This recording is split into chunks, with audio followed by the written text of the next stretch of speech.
Okay, díomh a card agus fáilt fa ceachta dóniu.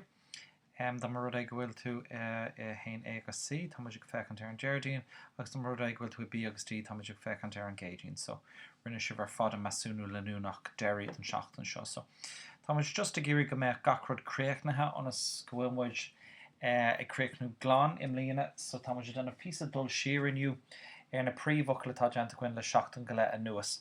So bé muid dúirteach ar an teach agus ar an Seomra Leapa. So tá sé deanta amach mar scanná ar ceachta dó ar an leathnach sin. So tá gá picture ann. Ar gach picture tá ihreacha, agus ar an bhuirim feici sibh níl an deirform copálta gom, but duine mé níos tuní. Ar an bhuirim le picture a hain, caiith tú hain dó, 3 sús an seo, 4, 5, 6, 7.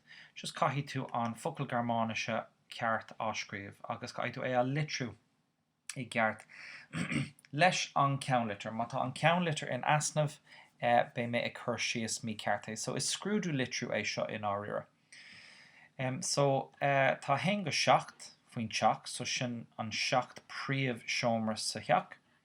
Agus an sin má tain sibh a rá níos sé chun ligantom. So just go A,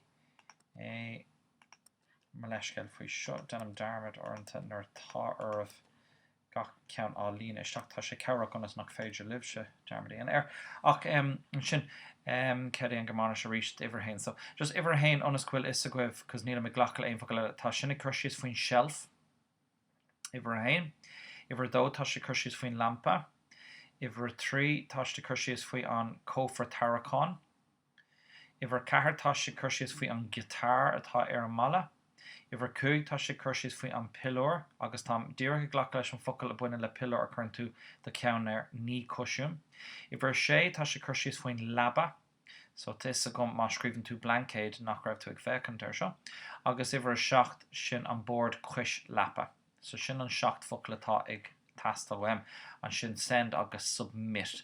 So go nairí libh le sin, agus ní tóg sé mór an am, ach bunig í tríal as is níanamh gan cabhar ó den nótaí nó gan an folklór. Tá bhreagrád na denta amach chena féin tréis an masúnú inné, so ní léon rud le caile a goibh má muna éiríonn go maith libh, ach bé seo sais cosú le féin scrúdú ormh. Má tá tú an cuimhnú ar na focail tábhachtach sin, agus muna féis le cuimhnú orthú tééis siar feic orthú, agus an sin tarráis chuig an gceach seo 5 nó 6 nóméid níos duine agus feic céimhéid atá arolalas a goibh. So sin an ceachtainniu. So